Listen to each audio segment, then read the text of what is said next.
واقعہ بتا رہا ہوں جس کا میں خود عینی شاہد ہوں، میں بھی اس پروسیس میں شامل تھا. مجھے کہا گیا کہ لسٹ دے دیں جی کہ جن کو آپ چاہتے ہیں کہ رہا کر دیا جائے یا کورٹ میں پیش کیا جائے. تو میں نے ادھر ادھر سے پوچھ پاچھ کے صرف 50 لوگوں کی لسٹ دی، اور اس لسٹ میں پولیٹیکل ورکر تھے یا اسٹوڈنٹس تھے یا کوئی شاعر تھا یا کوئی ادیب تھا. میں نے وہ لسٹ دے دی.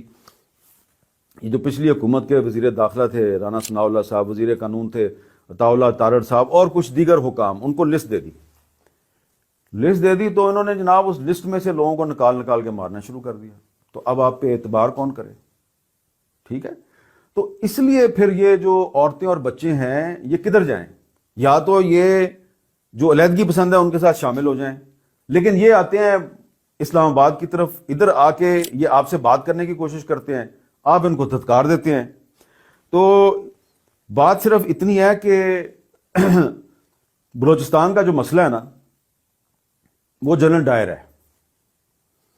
جنرل ڈائر نے 1916 میں بلوچستان میں جو خانہ جنگی شروع کی، جو مار پیٹ شروع کی، جو بلوچوں کو ڈیوائڈ اینڈ رول کی پالیسی کے تحت مروانا شروع کیا، آپس میں ان کی دشمنیاں پیدا کی، شیعہ سنی فساد کروایا، وہ کام ہوتا جا رہا ہے.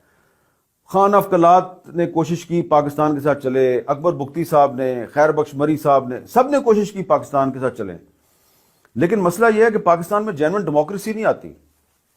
کبھی ایوب خان آ جاتا ہے، کبھی یحییٰ خان آ جاتا ہے، کبھی جنرل ضیاء الحق آ جاتا ہے، کبھی جنرل پرویز مشرف آ جاتا ہے، اور پھر یہ آ کے بلوچستان میں اپنے فیورٹس جو ہیں وہ تلاش کر لیتے ہیں اور ان کے ذریعے بلوچستان کو چلانے کی کوشش کرتے ہیں.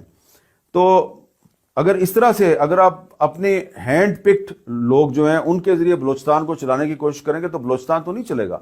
تو بلوچستان جو ہے وہاں پہ آپ کو ایک جینوئن ڈیموکریسی جو ہے وہ دینی ہے، حقیقی جمہوریت دینی ہے.